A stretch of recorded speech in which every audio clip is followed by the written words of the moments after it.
Okay sir. ನಮಸ್ಕಾರ. S M ಕಿಡಿ ಕಿವಿಗಳಿಗೆ ನಮಸ್ಕಾರ ಸರ್. ನಮಸ್ಕಾರ. ಹಾಗೂ ಕಲಾವಿದರಂತ ಅನ್ನಪ್ಪ ಕಟಗೇರಿ ನಮಸ್ಕಾರಗಳು.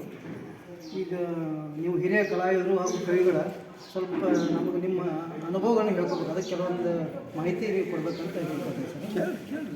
ಮೊದಲ ನಿಮ್ಮ ಸರ್, ನಿಮ್ಮ ನಾಟಕಗಳು ಈ ರಂಗಭೂಮಿ ಕ್ಷೇತ್ರಕ್ಕೆ ಯಾವ ರೀತಿ ಬಂದಿರಿ? ಮೊದಲು ಹೆಂಗೆ ಬಾಲ್ಯದಲ್ಲಿ ಏನು ಪ್ರೇರಣೆ ಆಯ್ತು ಅಥವಾ ಹೇಗೆ?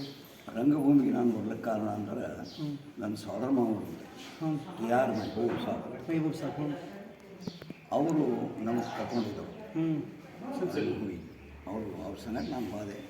ಅವಾಗ ಮ್ಯಾಟ್ರಿಕ್ ಮುಗಿಸಿ ಅವ್ರ ಸಂಗಟ ಹಾಗೆ ನಾನು ಅವಾಗ ಹೇಳಿದೆ ರಂಗಭೂಮಿ ಮೊದಲು ಪಾತ್ರ ಮಾಡ್ಲಿಕ್ಕೆ ಆರಂಭ ಮಾಡಿದ್ರಿ? ಪಾತ್ರ ಮಾಡ್ತಿದ್ದೆ, ಆದರೆ ನನಗೆ ಪಾತ್ರದ ಕಡೆ ಅವಶ್ಯಕ ಭಾಳ ಮನಸ್ಸಿದ್ದಿದ್ದಿಲ್ಲ. ನಾಟಕ ಬರೀಬೇಕು ಅಂದರೆ 10:00 ರಂಗಮಂದಿರಕ್ಕೆ ಇರಬೇಕು, ರಾತ್ರಿ 4 ಗಂಟೆಗೆ ಕೇಳಬೇಕು. ಯಾವುದೇ ಪರಿಸ್ಥಿತಿ ಇದ್ರೂ ಅಲ್ಲಿ ನಾವು ರಂಗಭೂಮಿಗೆ ಇರಬೇಕು.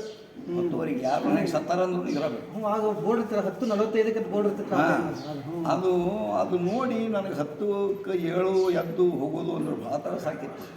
ಹೆಂಗೆ ಮಾಡೋದಪ್ಪ ಇನ್ನು ಅಂಥೇಳಿ ಇದಕ್ಕೊಂದು ಚೇಂಜ್ ಮಾಡ್ಕೊಳ್ಳೋದು ಅಂಥೇಳಿ ನಾಟಕ ಬರೆಯೋದು. ಇದಕ್ಕೆ ನಾಟಕ ಬರೀಲಿಕ್ಕೆ ಶುರು. ಎಷ್ಟನೇ ವಯಸ್ಸಿನ ಬರೀಲಿಕ್ಕೆ ಸ್ಟಾರ್ಟ್ ಮಾಡಿದ್ರಿ?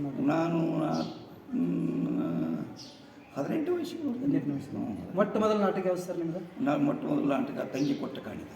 ತಂಗಿ ಕೊಟ್ಟ ಕಾಣಿ ಅಂದರೆ ನಿಮ್ಮ ಮಾಮಾರ ಕಂಪ್ನಿಗೆ ಆಡ್ತಿರೋ ಅಥವಾ ಬೇರೆ? ಇಲ್ಲ, ಅವ್ರ ಮಾವರು ಕಂಪ್ನಿಯಾಗ ದುಡ್ತಿದ್ದಾರೆ ರೀ. ಹಾಗೆ ಅವರು ಬೇರೆ ಬೇರೆ ಕಂಪ್ನಿಯಾಗ ದುಡ್ತಿದ್ರು. ದೊಡ್ಡ ದೊಡ್ಡ ಕಂಪ್ನಿ ಇದ್ದರು, ಅವರು ಅಲ್ಲಿ ದುಡ್ತಿದ್ರು.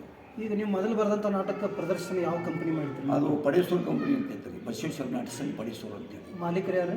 ಅದು ಚೆನ್ನಪ್ಪ ಅಂತ ಹೇಳ್ತಾರೆ. ಚೆನ್ನಪ್ಪ ಪಡೇಶ್ವರ ಕಂಪ್ನಿ. ಮತ್ತು ನಿಮ್ಮ ನಾಟಕ ಒಳಗೆ ನಿಮಗೆ ತೃಪ್ತಿ ಕೊಟ್ಟಂಥ ನಾಟಕ ಯಾವುದು? ಇಷ್ಟೆಲ್ಲ ಬರ್ತೀರಿ. ನನ್ನ ನಾಟಕಗಳು ಅಂದ್ರೆ ನನಗೆ ತೃಪ್ತಿ ಕೊಟ್ಟಿದ್ದು ಇವೇ ಅಂತ ಹೇಳಕ್ಕೆ ಬರಲ್ಲ ರೀ ನಮ್ಗೆ. ಯಾಕಂದ್ರೆ ಅವೆಲ್ಲ ನಮ್ಮ ಮಕ್ಕಳು ಇದ್ದಂಗೆ. ಒಬ್ಬ ಮಗ ಹೆಚ್ಚ, ಒಬ್ಬ ಮಗ ಪ್ರೀತಿ ಇರ್ತಾನೆ. ಆದರೂ ಒಂದೊಂದು ಕೆಲಸ ಮಾಡಿದಾಗ ಒಬ್ಬೊಬ್ಬ ಮಗನ ಮ್ಯಾಲೆ ಪ್ರೀತಿ ಬರ್ತದೆ. ಅಂದರೆ ಇದು ರಾಜ್ಕುಮಾರ್ ಹೇಳ್ತಿರ್ತಾರಲ್ಲ, ಎಲ್ಲ ಸಿನಿಮಾ ನೋಡಿ ಯಾವುದು ನೋಡೋಕೆ ನಂಗೆ ಆಸೆ ಬರ್ತದೆ, ಆದರೂ ಒಂದು ನೋಡಿ ರಾಘವೇಂದ್ರ ಮಹಾತ್ಮೆ ನೋಡಿ ಅಂತ ಹೇಳ್ತಿರ್ತಾರಲ್ಲ, ಹಂಗೆ ಈಗ ನನ್ನ ನಾಟಕ ನೋಡಿ. ಈಗ ಅವೆಲ್ಲ ನಾನು ಹೆಚ್ಚಾಗಿ ಸಂಗೊಳ್ಳಿ ರಾಯಣ್ಣ ಭಾಳ ಚಲೋ. ಸಂಗೊಳ್ಳಿ ರಾಯಣ್ಣ ಮತ್ತು ರೀತಿ ತಪ್ಪಿದ ಫೇಮಸ್. ಮತ್ತು ನಿಮ್ಮ ಹೆಂಡತಿ ನಾನಲ್ಲ, ಗುಳೇರಿ ಕಂಪ್ನಿ ಆಡಿ. ಎಷ್ಟು ವರ್ಷ ಹತ್ತಿರದ ಅಂಕ್ಲಿ ಜಾತ್ರೆ ಬೋರ್ಡ್ ನೋಡಿ? ಹೌದು, 40 ವರ್ಷ ಆಯ್ತು. ಹೌದು. ನಿಮ್ಮ ಹೆಂಡತಿ ನಾನಲ್ಲ ಭಾಳ ಫೇಮಸ್ ನಾಟಕ. ಈಗ ಅದನ್ನ ಏನ್ರಿ ಹೆಸರು ಬದಲಿಸಿ ಆಡತ್ತಾರ ಅಥವಾ ಅದು ಯಾವ? ಇಲ್ಲ, ಹಂಗೆ ನಾ ಮಾಡೇ ಕೊಡಲ್ಲ ರೀ. ನನ್ನ ನಾಟಕಗಳು ಭಾಳ ಮಂದಿ ಆಡ್ಲಿಕ್ಕೆ ಹೋಗಲ್ಲ. ಅವ್ರು ಆಡೋದು ನನ್ನ ಹೆಸರು ಚೇಂಜ್ ಮಾಡ್ಕೊಡಂಗಿಲ್ಲ. ಅಂಥ ದುರ್ದೇವ್ ನೋಡ್ರಿ. ಆ್ಯಕ್ಚುಲಿ ಬಸ್ ಹಮಾಲ್ ನಾಟಕಕ್ಕೆ ಹಮಾಲ್ ಹೀರೋ. ಇವತ್ತು ಎಲ್ಲಿ ಬಂದದ ಪರಿಸ್ಥಿತಿ ಅದ? ಅಲ್ಲ, ನೀವು ಹೇಳಬಾರ್ದು ಅಂಥವು ಬರೋವು. ಬಸ್ ಹಮಾಲಕ್ಕೆ ಹೊಡಿತೇನೆ ಒಂದು ಗಜ್ಜ ನಾಟಕ. ಈಗ ಏನಿದೆ, ಕಲಾವಿದರು ಕಲೀಲಿಕ್ಕೆ ಬೇಸರ ಮಾಡ್ಕೊಳ್ತಾರೆ. ಇದಕ್ಕೊಂದು ಆ ಕಂಪನಿ ಮಾಲೀಕರೇ ಒಂದು ಹೆಸರಿಟ್ಟಾರೆ. ಯಾಕ್ರಿ ನಾವು ಹೊಸ ನಾಟಕ ಕುಂದರ್ಸಲ್ಲ, ನಾವು ರಂಗಪಾರ್ಟಿ ನಾಟಕ ಆಡ್ತೀವ್ರಿ ನಾವು. ನನಗೆ ತಿಳಿಲಿಲ್ಲ ಅದು ರಂಗಪಾರ್ಟಿ ನಾಟಕ ಅಂದ್ರೆ ಹೆಂಗೆ ರೀ? ಅದೇ ರೀ, ನಾವು ಬಣ್ಣ ಹಚ್ಕೋತ ಕುಂತಿರ್ತೇವಲ್ಲ ಒಂದು ನಾಟಕಿಗೆ, ಬಣ್ಣ ಹಚ್ಕೋತ ಕೇಳೋದವ್ರಿಗೆ, ನೀ ಆ ಪಾಠ ಮಾಡಿ, ನೀ ಇದು ಮಾಡ್ತೇನೋ, ನೀ ಇದು ಮಾಡ್ತೇನೆ, ಆಯಿತು ನಾಳೆಗೆ ಬಿಟ್ಟು ನಾಳೆ ಆ ನಾಟಕ ಹಾಕ್ಬೇಡ್ರಿ ಅಂತ. ಎಂಥ ದುರ್ದೇವ್ ನೋಡ್ರಿ. ಅಂದ್ರೆ ಮೊದಲು ಒಂದು ಈಗ ನಾವು ಒಂದು ಶಬ್ದ ಬಳಸ್ತೀವಿ, ಹುಚ್ಚರ ಶನಿಯಾರ ಗೊತ್ತಿಲ್ಲ, ರಂಗದ ಮೇಲೆ ಭಕ್ತಿ, ತಪಸ್ಸು, ಅವೆಲ್ಲ ಶಬ್ದ ಇವತ್ತಿನ ನೋಡಿ. ರಂಗಭೂಮಿ ಅಂದರೆ ಜಗತ್ತಿನ 5 ಭಾಗನೇ ಒಂದು ಅಂಶ ಇದೆ ರಂಗಭೂಮಿ. ಹೆಂಗಂದರೆ ಜನ್ಮಭೂಮಿ, ಕೃಷಿ ಭೂಮಿ, ರಣಭೂಮಿ, ರಂಗಭೂಮಿ, ಮರಣಭೂಮಿ. ಭೂಮಿ ಎನ್ನುವ ಶಬ್ದ ಈ 5 ಶಬ್ದಗಳಿಗೆ ಮಾತ್ರ ಹೋಲಿಕೆ ಆಗುತ್ತೆ. ಅಮೂಲ್ಯವಾದ ವಿಚಾರ. ಈ 5 ವಿಷಯಕ್ಕೆ ಮಾತ್ರ ಭೂಮಿ ಅಳವಡಿಸುತ್ತೆ, ಮತ್ತೆ ಯಾವಕ್ಕೂ ಅಳವಡಿಸೋಕ್ಕಿಲ್ಲ. ಮತ್ತು ಇವತ್ತೇನಿಂಗಾಗಿದೆ, ಯಾವುದಕ್ಕೂ ನೀವು ಭೂಮಿ ಅನ್ಲಿಕ್ಕೆ ಹೋಗ್ರಿ, ಅದು ಬರೋಬರಿ ಆಗಿಲ್ಲ. ಒಂದು ಜಗತ್ತಿನ 1/5ನೇ ಅಂಶ ರಂಗಭೂಮಿ ಅಳವಡಿಸಿಕೊಂಡಿದೆ. ಇದು ಯಾವಾಗಲೂ ನಶಿಸುವುದಿಲ್ಲ.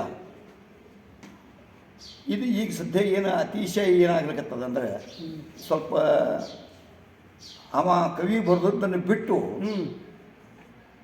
ಪಾತ್ರಧಾರಿಗಳು ತಮ್ಮ ಇದರಿಂದ ಮಾತುಗಳನ್ನು ಮಾತಾಡ್ಕೊಳ್ಳೋದು. ಪ್ರೇಕ್ಷಕರ ಒಲವು ಯಾವುದಿದೆ. ಈಗ ಹೆಂಗಾಗಿದೆ ಅಂದರೆ, ಮದುವೆ ಆಗಲಾರ್ದೆ ಹುಚ್ಚು ಬಿಡೋಂಗಿಲ್ಲ, ಹುಚ್ಚು ಬಿಡಲಾರ್ದೆ ಮದುವೆ ಆಗೋದಲ್ಲ. ಪ್ರೇಕ್ಷಕರು ಕೇಳ್ತಾರೆ, ನಾವೇನು ಮಾಡೋಣ ಅಂತ ಇವ್ರು ಅಂತಾರೆ. ಅವ್ರು ಅದು ಆಡ್ತಾರೆ, ಟೈಮ್ ಪಾಸಿಗೆ ಹೋಗಿರ್ತೀವಿ, ನಾವ್ರು ಏನು ಮಾಡೋಣ ಅಂತ ಇವ್ರು ಅಂತಾರೆ.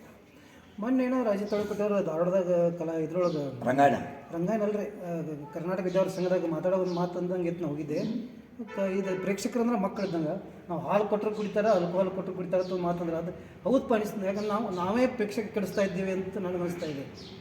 ಹಂಗಲ್ರಿ, ಈಗ ನಾನೇನಂತೀನಿ, ಒಂದು ಮಾತು ನಾನು ಮಾತಾಡಿದೆ, ಒಂದು ಯಾವುದೋ ಒಂದು ಅಶ್ಲೀಲ ಶಬ್ದನ ಮಾತಾಡಿದೆ, ಅದಕ್ಕೆ ಪ್ರೇಕ್ಷಕರಿಂದ ಪ್ರತಿಕ್ರಿಯೆ ಒಳ್ಳೆಯದು ಬಂತು ಅಂತಂದ್ರೆ ಮಧ್ಯಾಹ್ನ ಮತ್ತೊಂದು ಹುಡುಕಾಡ್ತೀನಿ ನಾನು. ನನಗೆ ಕಲಿಸ್ಕೊಳ್ಳೋರು ನಾವಲ್ಲ, ಪ್ರೇಕ್ಷಕರು. ಒಂದು ಮಾತು ನಾವು ಯಾವಾಗಲೂ ಮಾತಾಡಿದಾಗ ಒಬ್ಬ ಪ್ರೇಕ್ಷಕೆದ್ದು ಯಾಕಿದು ಮಾತಾಡಿದಿ, ನಾವು ಮಕ್ಕಳು ಹೆಣ್ಣರು ಮಕ್ಕಳು ನೋಡಿ ನಾಟಕ ನೋಡ್ಬೇಕಾ ಬೇಡ ಅಂತ ಕೇಳಿದ್ರೆ ಮರುದಿನ ಅಲ್ಲ, ಮೊದಲು 2ನೇ ಸಿನಿಗೆ ಬರ್ಲಿಕ್ಕೆ ಅವ ಹೆದರ್ತಾನೆ. ಅವತ್ತೇ ರಂಗಭೂಮಿ ಉದ್ದಾರ ಏನಂದ್ರಲ್ಲ ಈ ಮಾತು, ಆವತ್ತಿಗೆ ರಂಗಭೂಮಿ ಹೊಸ ಇತಿಹಾಸ ಸ್ಟಾರ್ಟ್ ಆಗುತ್ತೆ ಅಂತ ಅನಿಸ್ತದೆ. ಮೊನ್ನೆ ಇಲ್ಲಿ ಇದ್ರೊಳಗ್ರಿ ಚಿಂಚಲಿ ಜಾತ್ರೆ ಹೋಗಿದ್ದೆ, ಕಲಾವಿದರಂಗೂ ಆಯರ್ದ ಚರ್ಚೆ ಆಗ್ತಾ ಇತ್ತು. ಪುಣ್ಯಾತ್ಮ ಕಾಮಿಡಿ ಮಾಡೋ ದರಿದ್ರ ಈಗ ಒಂದು 2 ವರ್ಷ ಬಂದು ಹೇಳ್ತಾ ಇದ್ದಾನೆ ತನ್ನ ಜೊತೆಗೆ ಹಾಸ್ಯ ಪಾತ್ರ ಮಾಡೋ ಕಲಾವಿದಿಗೆ ಈಗ ನೋಯ್ರು ಇನ್ನೊಂದು 300 ರೂಪಾಯಿ ಕೊಟ್ಟು ಹೋಗಿರತ್ತೆ. ಮತ್ತು ಅದು ಈ ಕಲಾವಿದ ಬಗ್ಗೆ ಏನು ಅಲ್ಲಿ ಏನೂ ಉಳಿದಿಲ್ಲ. ಅವ್ರು ಹೆಣ್ಮಕ್ಳಾದ್ರೂ ಈಗ ವೃತ್ತಿ ಕಂಪ್ನಿಯವರು ಸ್ವಲ್ಪ ಕಡಿಮೆ ಮಾತಾಡ್ತಾರೆ. ಈಗ ಹಳ್ಳಿಗೆ ಅಮೇಚೂರ್ದವ್ರು ಬಂದಿರ್ತಾರೆ ನೋಡ್ರಿ, ಅವ್ರು ಬಂದ್ರಂತೂ ಮುಗದೇ ಹೋಯ್ತು. ಅವರಿಗೆ ಕರೆಸ್ತಾರೆ, ಯಾಕಂದ್ರೆ ಅವ್ರು ಒಂದಿನ ನಾಟಕಾಡಿ ಕೈ ಬಿಟ್ಬಿಡೋರು. ಈಗ ನಾವು ವೃತ್ತಿ ರಂಗಭೂಮಿಯವರು ನಾವು ಆಡ್ತೀವಿ, ನಮಗೆ ಕರೆಕ್ಷನ್ ನೋಡಿ ಪಾಠ ಮಾಡ್ಬೇಕಾಗ್ತದೆ. ಯಾಕಂದ್ರೆ ನಾಳೆ ಮುಂಜಾನೆ ಹೊಟ್ಟೆ ತುಂಬಲ್ಲ ಅನ್ನೋದು. ಉಳಿದ ಅಮೇಶ್ವರದವ್ರಾಗಲಿ ಹವ್ಯಾಸಿಯವರಾಗಲಿ ಅವ್ರಿಗೆ ರೊಕ್ಕದ್ದು ಕಲೆಕ್ಷನ್ದು ಚಿಂತೆ ಇರಂಗಿಲ್ಲ ಅವ್ರಿಗೆ. ಅವರು ಆಡ್ತಾರೆ. ಈಗ ನಾವು ಮಾಡೋದು ಹೆಂಗೆ, ಈ ಜಾಗದಲ್ಲಿ ಇರ್ತಾರ ಅಲ್ಲಿ ನಾವು ಆಡೋದ್ರಲ್ಲಿ ಜನ ಬರಬೇಕು ಅಂತ ನಮಗೆ ರೂಲ್ಸ್ ಇದೆ. ಮತ್ತೆ ಇನ್ನೊಂದು ಸರ ಜನ ನಾವು ಈಗ ಹವ್ಯಾಸಿಯವರು ಒಂದು ನಾಟಕ ಒಂದು 10 ವರ್ಷ ಅವ್ರು ಆಡೋದಂದ್ರೆ ಎಷ್ಟು ಪ್ರಯೋಗ ಆದ್ರು ಅಂದ್ರೆ 25 ಪ್ರಯೋಗ ಆದ್ರು ನಮ್ಮ ಅಂತ ಹೇಳ್ತಾರೆ. 10 ವರ್ಷ ಆಡಿದಾಗ 25 ಪ್ರಯೋಗ ಆಯ್ತು ರೀ ನಮ್ಮ ನಾಟಕ.